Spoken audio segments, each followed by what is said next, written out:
नमस्कार साथियों, explore with curiosity में आपका दिल खोलकर स्वागत है। आज हम लोग बात करने वाले हैं, जैसे कि आपको पता है, डोनाल्ड ट्रंप यूएस के प्रधानमंत्री पद के शपथ ले चुके हैं। 20 जनवरी 2025 को डोनाल्ड ट्रंप ने यूएस के प्रेसिडेंट पद के लिए शपथ ग्रहण कर चुके हैं। अब डोनाल्ड ट्रंप के प्रेसिडेंट बनने के बाद, डोनाल्ड ट्रंप के राष्ट्रपति बनने के बाद यूएस का इफेक्ट वर्ल्ड में क्या होने वाला है, यूएस का जो रिलेशन है वो भारत के साथ कैसा बनने वाला है, पूरा डिटेल में हम लोग विस्तार में बात करने वाले हैं कि भारत का रिलेशन अमेरिका के साथ कैसे अगले 4 सालों में आप क्या देखते हैं यूएस का रिलेशन भारत के साथ, उसके ऊपर बात करने वाले हैं। अब पूरा दुनिया में डोनाल्ड ट्रंप राष्ट्रपति बनने के बाद पूरा दुनिया में उसका क्या इफेक्ट पड़ेगा, इसके ऊपर हम लोग डिटेल में बात करने वाले हैं। आइए शुरू करते हैं कि डोनाल्ड ट्रंप का इफेक्ट पूरा दुनिया पे क्या पड़ेगा और भारत का रिलेशन अमेरिका के साथ पहले कैसे था और अब आने वाला समय में क्या होने वाला है। ठीक है, तो ध्यान से पूरा शिद्दत के साथ वीडियो को सुनने का काम कीजिएगा।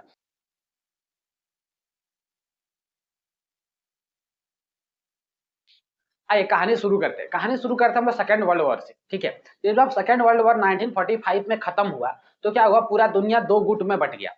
ठीक, एक गुट जिसको आप अमेरिका बोलते हैं, जिसने अपना संगठन नाटो बनाया, और एक गुट जिसको आप रसिया बोलते हैं, जिसने अपना संगठन यूएसएसआर बनाया। यूएसएसआर जो था, ये क्या विस्तारवादी नीति पर विश्वास करता था ना, मतलब दूसरे को पकड़ो अपना देश में मिला लो। इस तरह से यूएसएसआर बहुत डेवलप कर रहा था, पूरा रसिया उसका कैप्चर में आने वाला था, बहुत मतलब आगे बढ़ रहा था। लेकिन अमेरिका को ये बात पसंद नहीं आया। वो चाहता था ज्यादा से ज्यादा देश उसके फेवर में आए और रशिया चाहता ज्यादा से ज्यादा देश उसके फेवर में आए। तो इन दोनों के बीच में अब क्या चलने लगा कि नॉर्मली दोनों वॉर नहीं करते थे, आपस में आके मार नहीं कर रहे हैं। रसिया और अमेरिका में कभी मार नहीं हो रहा है।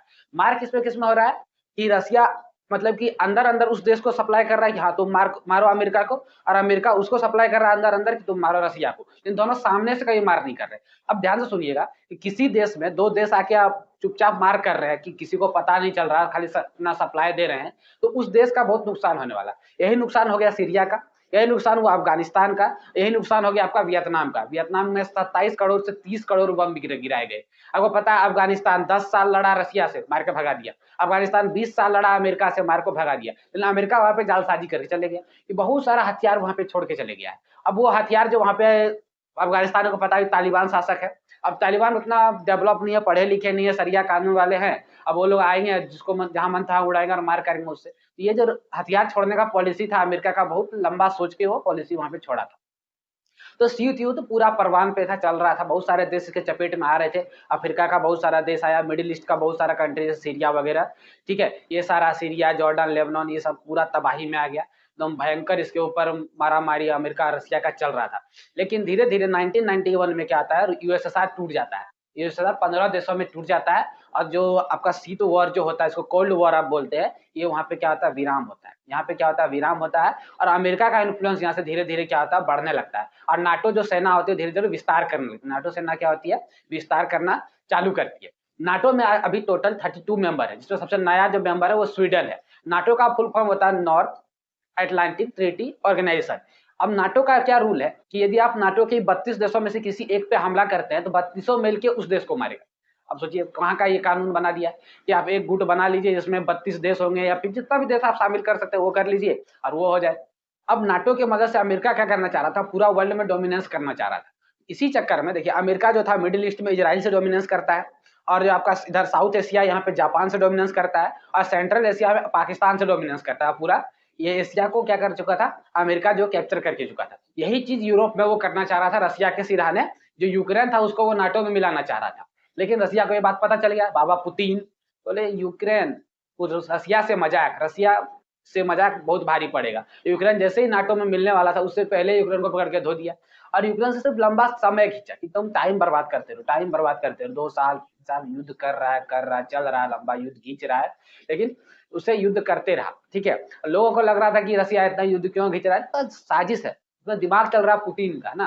तो पुतिन इतना कमजोर आदमी नहीं है, बहुत लंबा सोच वाला पुतिन है। ठीक है, तो यूक्रेन का दिया वहां बेड़ा गर्क करके यूक्रेन सत्यानाश हो गया। ये था आपका पूरा शीत वॉर अमेरिका का कहानी कि ऐसे ऐसे अमेरिका कांड कर चुका पूरा दुनिया में। अब अमेरिका का रिलेशन देखते हैं भारत के साथ, अमेरिका का रिलेशन देखते हैं अब भारत के साथ। ये वही अमेरिका है जिसने 1971 में जो भारत और पाकिस्तान वॉर हो रहा था, जो बांग्लादेश को हमने आजाद कराया था, उसमें पाकिस्तान के कहने पे अमेरिका ने क्या किया था, एटॉमिक बम अपना 7वां बेड़ा, इसमें परमाणु पनडुब्बी से लेस, परमाणु बम से लेस अपना 7वां बेड़ा भारत को मारने के लिए भेजा था। और रसिया हम लोग का परम मित्र था, जिसने क्या किया था, हम लोग को बचाने का काम किया था, अपना 42वां बेड़ा भेजा था। बेड़ा मतलब होता है फ्लीट, जंगी जहाजों का फ्लीट को हम लोग क्या बोलते हैं, बेड़ा बोलते हैं। उसमें एक मेन जहाज होता है, 6 उसका क्या होता है, सहायक जहाज होते हैं, उनको बोलते हैं 7वां बेड़ा। वैसे ही था 42वां बेड़ा रसिया का। पूरा इंडियन ओशियन को ब्लॉक कर दिया गया उस टाइम पे। और अमेरिका का 7 फ्लीट था, उसको मतलब बोला कि हम कितना परमाणु बम लेके आए पता नहीं, तुम मार करेगा भारत के ऊपर तो तुमको छोड़ेगी नहीं।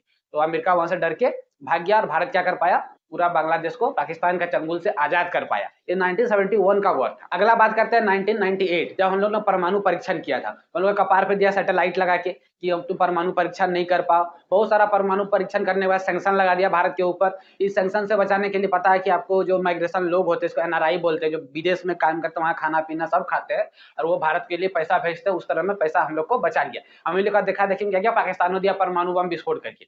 अब पाकिस्तान के ऊपर भी सैंक्शन लगा दिया। लेकिन यहाँ पाकिस्तान का तारीफ करना होगा। पाकिस्तान क्या बोला कि यदि आप हमको सैंक्शन से नहीं आजाद कराते हैं, सैंक्शन से यदि आजाद नहीं कराते हैं, तो हम जो परमाणु बम बनाने का फॉर्मूला है इसको देंगे, सोशल मीडिया पे लॉन्च कर, सोशल मीडिया पे पब्लिश कर देंगे।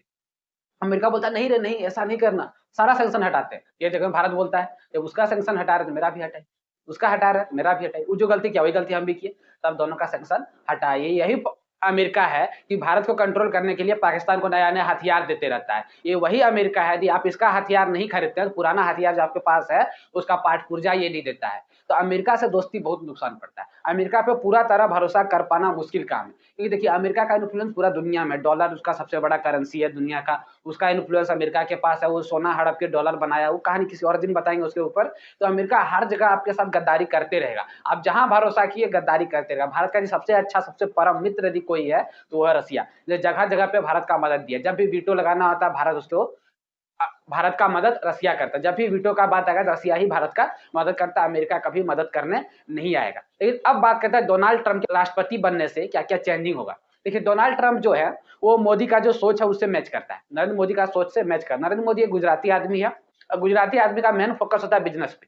तो वही सोच है डोनाल्ड ट्रंप का। डोनाल्ड ट्रंप के आने से क्या होगा, बिजनेस बढ़ेगा। आपको पता है इलोन मस्क अभी उसका जो वैल्यूएशन था कंपनी का पूरा डबल ट्रिपल भाग रहा है, क्योंकि डोनाल्ड ट्रंप जो बिजनेस कैटेगरी का आदमी है वो इलोन मस्क को पूरा सपोर्ट करते हैं। इलोन मस्क ने डोनाल्ड ट्रंप का चुनाव में बहुत ज्यादा सपोर्ट किया था, इसलिए क्या हो डोनाल्ड ट्रंप और इलोन मस्क का बहुत ज्यादा जोड़ी बनता है, ठीक है। और अभी वो लगे हैं यूके की किए स्टारमर पे कि तुम यहाँ ये है डैश है वो है, पूरा उसको लपेट रहा है इलोन मस्क, ठीक है। रोज रोज नया नया ट्वीट कर रहा है। तो उसके ऊपर हम लोग नहीं चलते हैं, बात करते हैं डोनाल्ड ट्रंप का कहानी के ऊपर, ठीक है। अब देखिए डोनाल्ड ट्रंप के राष्ट्रपति बनते ही क्या हो चुका है, जो इजराइल और फिलिस्तीन वॉर हो चुका है वहां सीज फायर हो गया।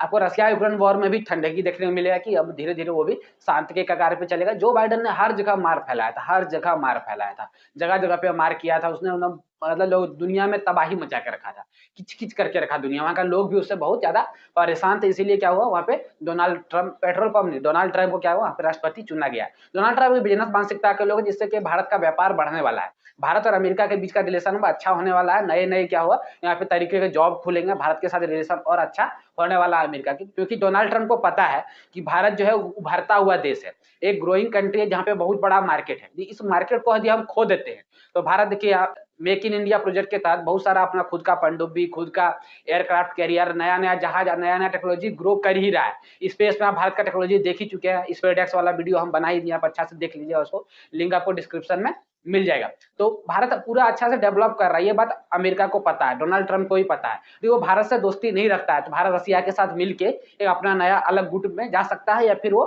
अलग कैटेगरी बन सकता है, ठीक है। तो वहां से अब डोनाल्ड ट्रंप को डर है कि हम भारत का सपोर्ट करना जरूरी है, इसलिए भारत के साथ उसका दोस्ती अच्छा रहने वाला है, ठीक।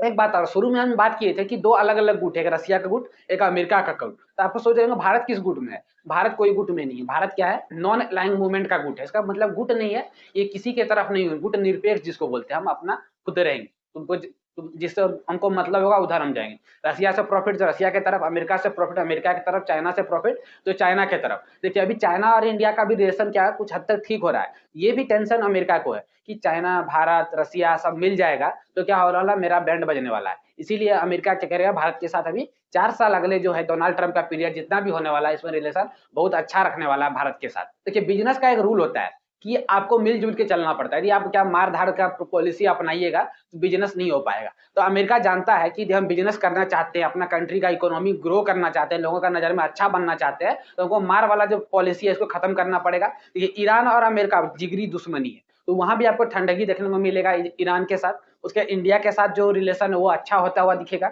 रशिया यूक्रेन वॉर में भी आपको क्या आराम देखने को मिलेगा, और साथ में इजराइल और फिलिस्तीन वॉर जो था वहाँ भी आपको सीज फायर देखने को मिल ही चुका है। तो डोनाल्ड ट्रंप के राष्ट्रपति बनने से पूरा दुनिया में था शांति का माहौल आपको देखने को मिलेगा, बिजनेस में बढ़ावा आपको देखने को मिलेगा कि इकोनॉमी जो सेक्टर है ये बहुत ज्यादा डेवलप करने वाला है। वहीं पे नए जो फील्ड आ रहे हैं, जिसमें एआई का बात करें या फिर डाटा साइंस का बात करें, ये बहुत ज्यादा ग्रो करने वाला है, क्योंकि बिजनेस के नए नए तरीके आएंगे, एंटरप्रेन्योर से स्टार्टअप नया नया आएगा, तो वो भी रिलेशन में क्या करने वाला है, नया काम करने वाला है। जैसे नरेंद्र मोदी ने नारा दिया था एआई मतलब आर्टिफिशियल इंटेलिजेंस नहीं, अमेरिका और इंडिया होता है। तो ये बात, ये नारा भी स्लोगन जो है बहुत ज्यादा ट्रेंड होने वाला है आगे 4 साल में। डोनाल्ड ट्रंप के राष्ट्रपति बनने से ये भारत को फायदा होने वाला। उम्मीद करते हैं वो सारा बात हिस्ट्री से लेके प्रेजेंट तक आपको बहुत अच्छे से समझ में आया होगा कि अमेरिका कैसा था, कैसा है और कैसा रहेगा। अमेरिका से दोस्ती सही है या नहीं ये भी समझ में आया। कोल्ड वॉर क्या होता है बहुत अच्छे से आपको समझ में आया होगा। तो आज के लिए इतना ही रखते हैं, तब तक के लिए धन्यवाद।